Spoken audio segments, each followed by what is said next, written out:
Welcome to Meeta Butta.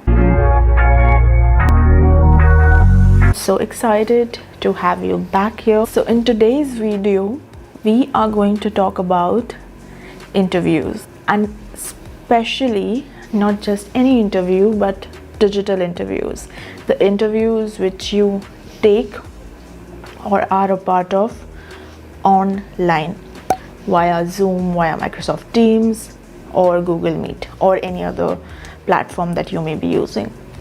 So in today's era, which is the pandemic phase and also the post-pandemic phase, which is going to be there soon, a lot of interviews, I would say almost all of them, especially in the initial stages, that is the first round or the second round, are going to be online.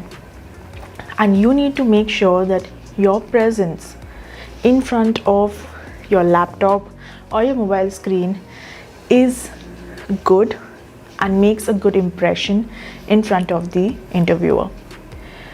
And that is exactly what I'm going to tell you, how to make your digital presence during an interview better and ace that interview. I want you to get the job. All these tips which I'm going to share with you today are tried and tested, which I used during my campus placements a couple of months ago, and these work for sure, right? So without further delay, let's get into the video. Let's go! So the first tip which I want to share with you is about the most important topic that all of us struggle with, and that is how to introduce yourself.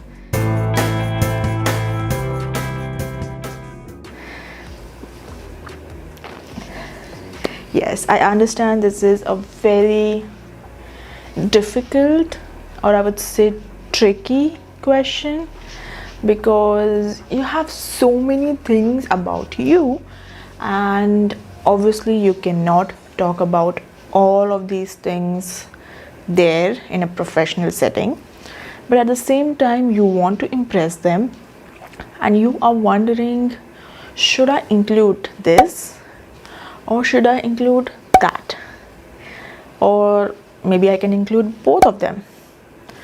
I'll tell you what you should do. So you should always keep your introduction short. You should always keep your introduction short, but at the same time cover all your important pointers. Now, how would you do that?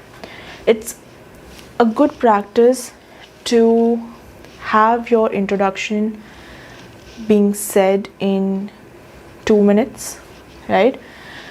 Now you cannot always time it because you might miss out a line here and there, and that's okay. But the important point is you need to cover maximum of the points which you have written down and practiced, right? And you do not need to follow the custom which everyone follows. It start with your education and then go on to the recent work experience you have had, and then come to the current experience or the current job that you're doing, and then talk about hobbies and maybe a couple of certifications and all of that. While these are important, but it is not set in stone that you need to follow this. You can and you should invent your own introduction, because that will give you a lead and that will make you stand out from the rest. If you are doing what everyone else is doing, the interviewer knows this. He or she, they know that you have a certain format, probably they themselves have used it a couple of times, and they are not interested basically.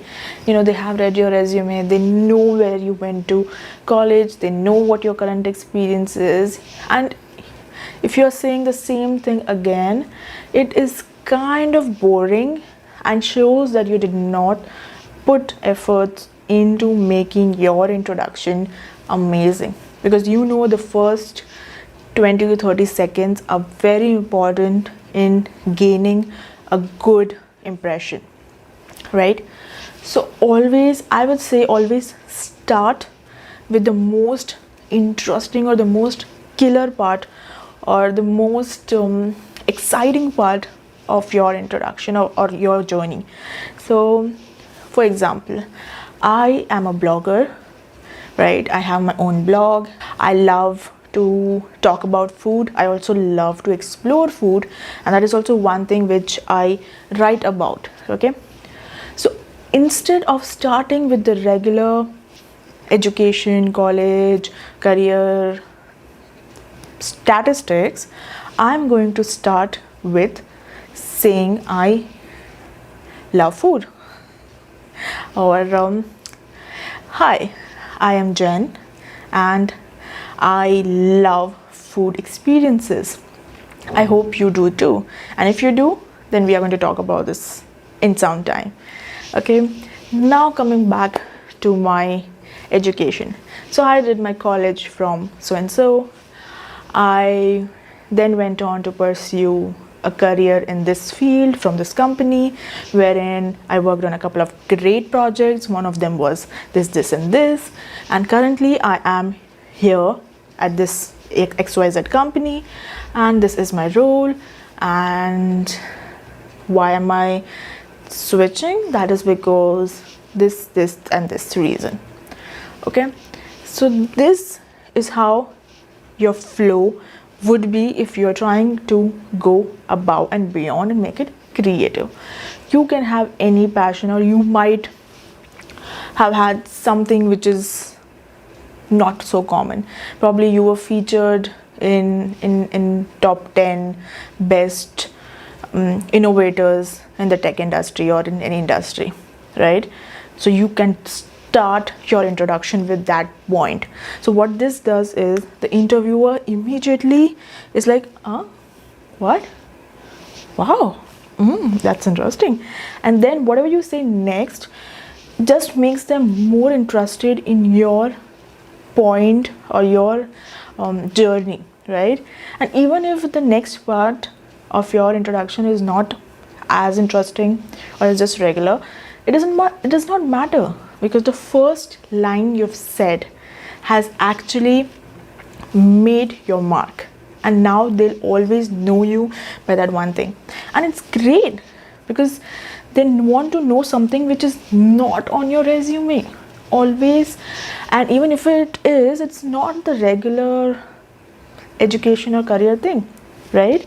Not the regular things that we usually highlight and put in the top part of the resume. It's basically there somewhere in other achievements and all of those parts, which people usually do not pay that much of attention to, right?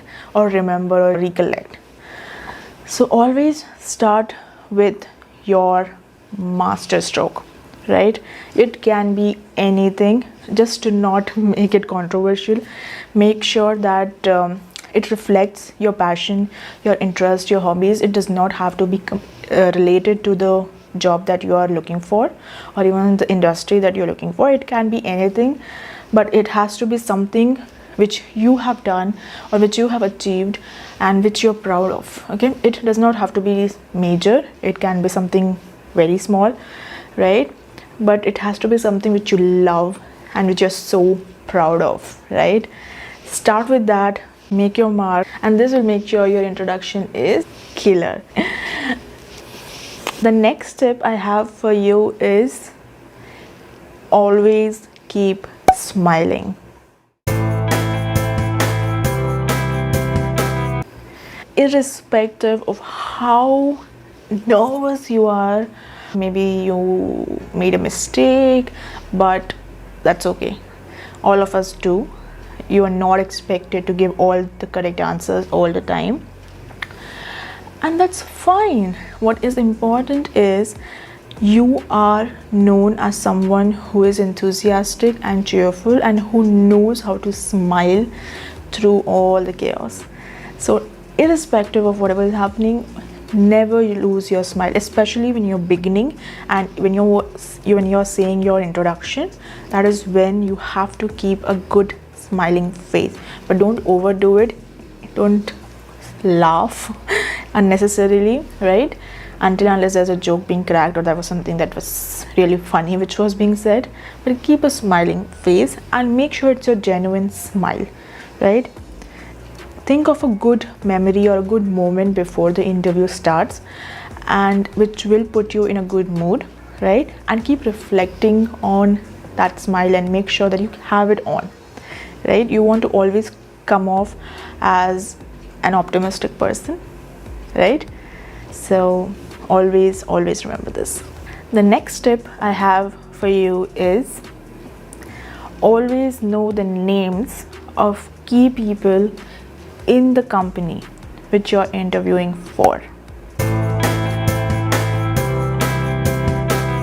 Always do your research before and make sure you are well versed with at least the names of the CEO of the company or the founder of the company, the co-founders, and any other significant person who has been covered in the news lately, if any, right?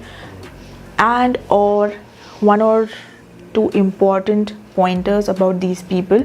Probably the CEO received an award 2 months ago or maybe last year, and that was something which really impressed you or inspired you. Talk about that, right? When they ask you why this company or what motivates you, right? Make sure you go through the news and you avoid any sensitive topic which should not be discussed, and make sure you talk about a good achievement of the company and key people in the company which has been covered in media, or maybe go to their LinkedIn profile and look at the posts that they have recently made. Is there something which you can talk about, something that's motivating and uplifting, right? So talk about that. Make sure you come off as somebody who is genuinely interested and curious at the same time and has done their homework on the company that they want to be a part of, right? The next tip I have for you is when the interviewer asks you, do you have any questions for me? Never say no, I'm good. Okay, that might be acceptable sometimes, and I'm not saying that will be a deal breaker, but it does not reflect well on you because it just shows that you're not interested in having a conversation with them, or maybe you found them boring.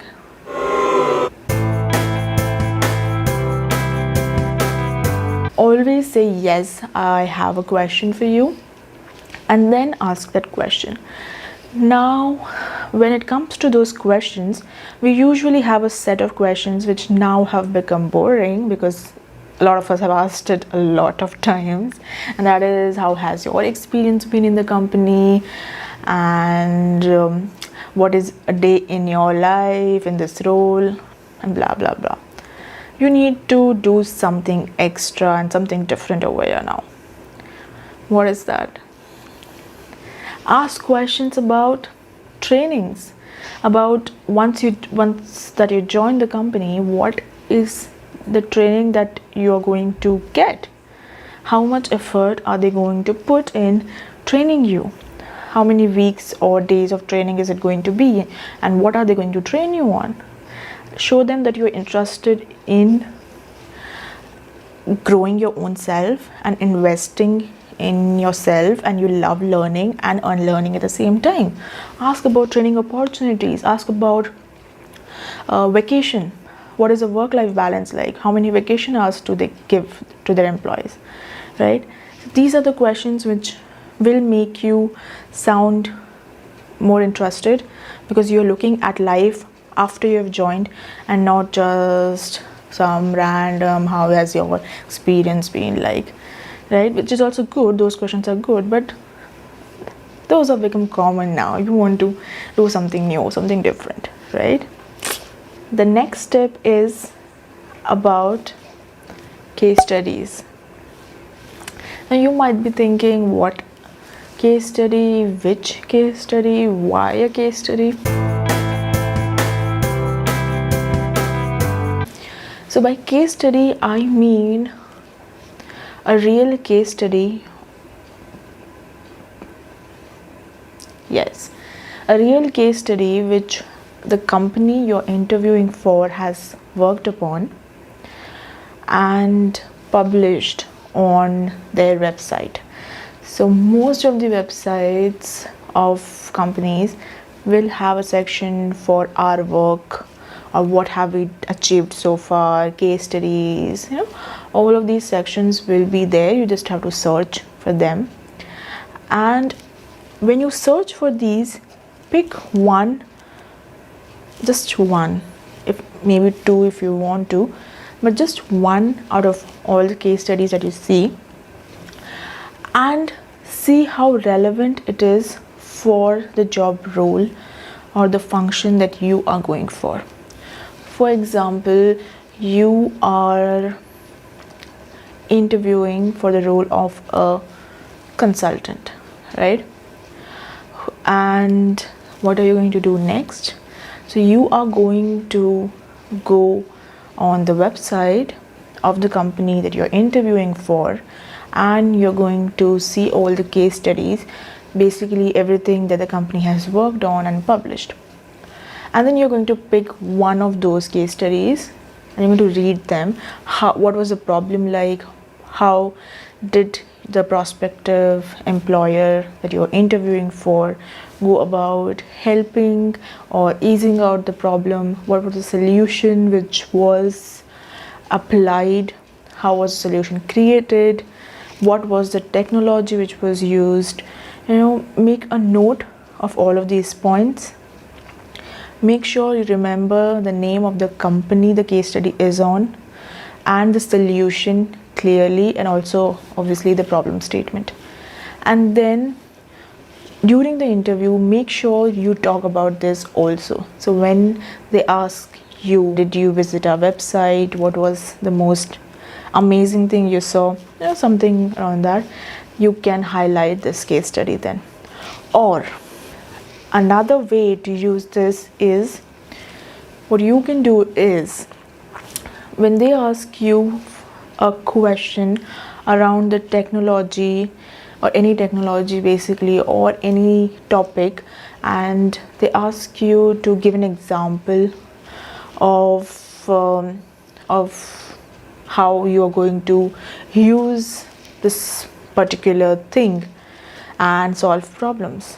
So that is when you can bring this case study up. You can give a reference saying, okay, I read about this on your website and this was something very intriguing, how you went about solving this problem for XYZ company with the solution. So now your technology can be different, but the approach to solving the problem, maybe they used data in a different way, maybe they used visualization in a very different way, and you would want to use the same approach to solving the problem at hand when you are going to be in that particular situation. So you can mold that case study and make it your own, or make it your analysis, or talk about what are the pointers which you're going to extract from it, the knowledge which you're going to extract and use while you are solving an issue or solving a problem or going about thinking of prospective solutions, right? So there are a lot of ways you can use one case study or just two case studies from the website. Now when you're doing this, remember one thing: always use the case studies which are from the industry you like. It does not matter whether or not that industry is something you have worked on before or you are interviewing for. This case study has to be from the industry or for a topic which you like and which you know about and which you can talk about. For example, I said I like food, so I'll take an example or a case study from a food and beverage company, a food and beverage industry, right?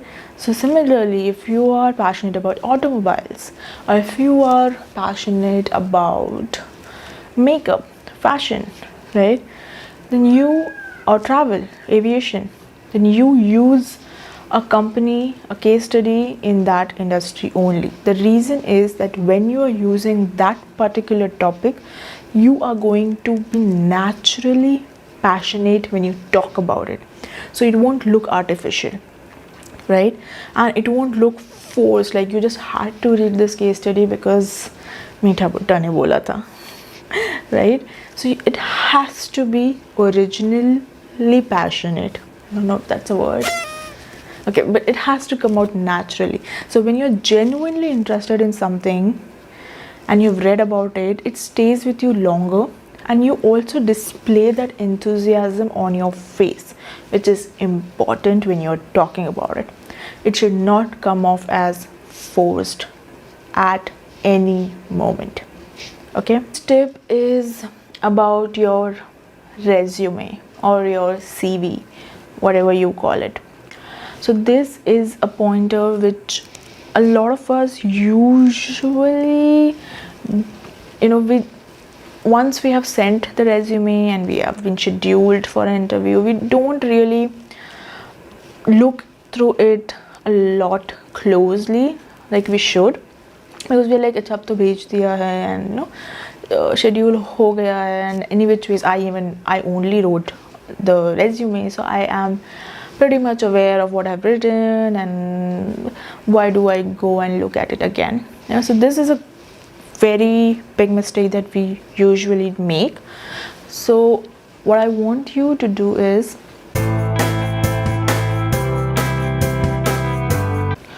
cross-check your resume and make sure. This you should be doing before sending it, but even if you have sent it, that's okay, right? Still you have to go back to it and see every word, look at every word, make sure you know every word that you've written in there, because you might be questioned on anything from there. Basically, it's just two very important documents that you are going to be questioned on. It's your resume and the job description, right? And you have to be very well versed with both of them. The job description is, you are going to be well versed with it, and if you're not, please do. But your resume is something that you have written yourself, so you need to make sure that every point covered on it is genuine and you are aware of it. And if cross questioned on any of these pointers, you have an answer for it or an explanation for it. If you're putting numbers, always make sure those are correct and justifiable and you have proof for them, or otherwise just avoid those numbers or give an estimate, because putting numbers you do not have proof for example, I increased sales by $100 million, but you don't know how will you prove those $100 million, avoid it, right? Just write a huge margin maybe, right? So always make sure you're following these things. The next point is very important. Always avoid jargons. Never use jargons. You might be the most experienced and specialist kind of a person in that particular field, but still you are expected to know it and explain it to probably a 3-year-old or a 70-year-old. How would you do that? Best explanation is the most simplest, right? So always make sure you're talking in simple layman terms, avoid jargons, and also if you use a lot of jargons, you're going to dig your own grave. Problem with using jargons is, what if the interviewer is more experienced or an expert better than you on that particular topic, and then when they start grilling you, you might come to a phase where you do not have an answer, right? So what you started off as showing that you know everything about it with all those complex words and synonyms, now you are stuck, right? So that is why start simple, use easy words, use very simple language. that even a 3-year-old can understand. Try to explain even a very difficult concept in simple terms. Use simple words, simple language, and rock the interview. We are at the final segment, which is the rain check segment. So in this segment, we are going to cover the most basic things which you already know about. That's why I have kept it towards the last.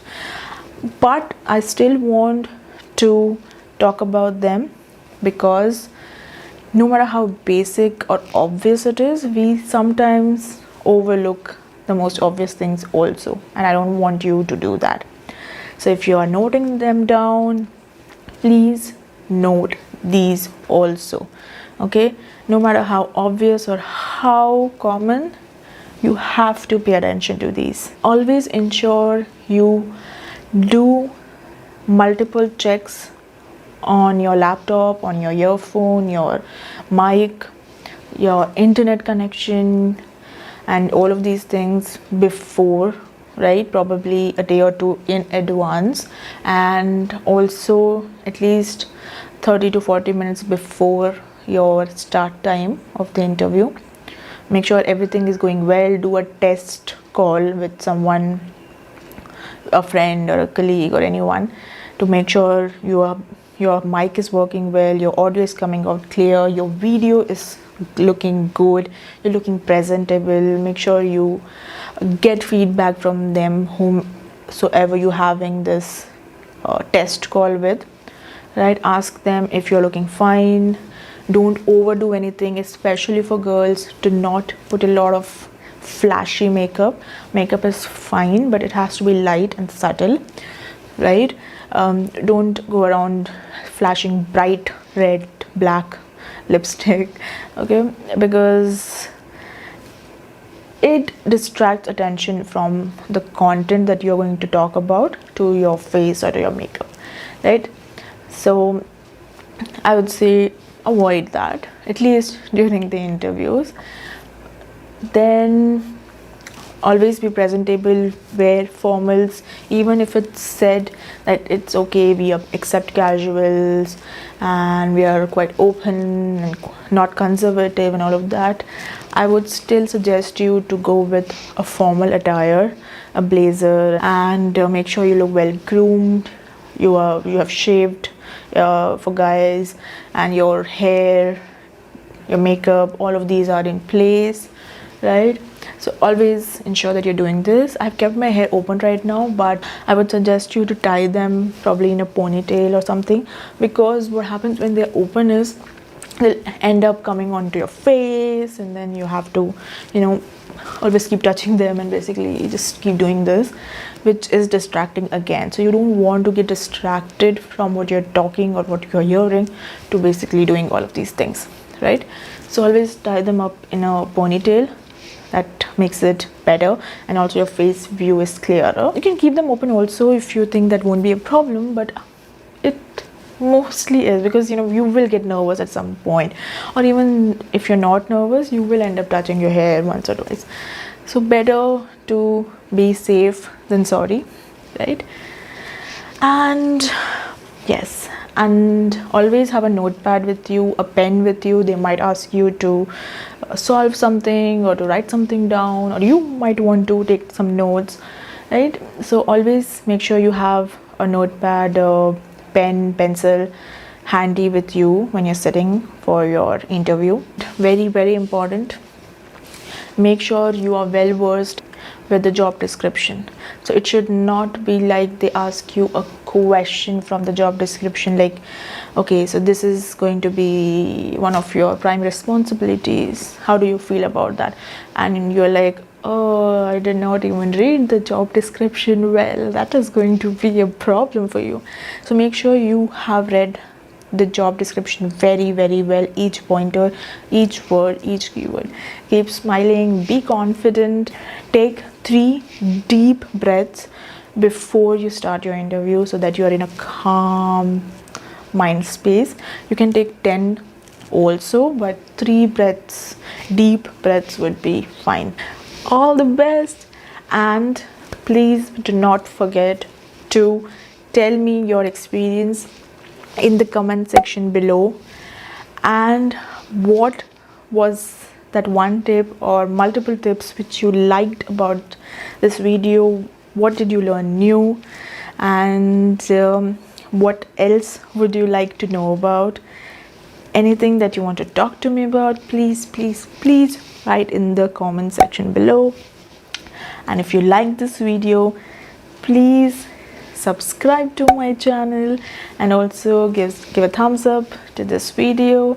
I am going to see you again in my next video with a new topic to help you grow in life, both personally and professionally, and a lot of fun content too, right? See you again next time. Take care, do well. I'm cheering for you. Bye. This man is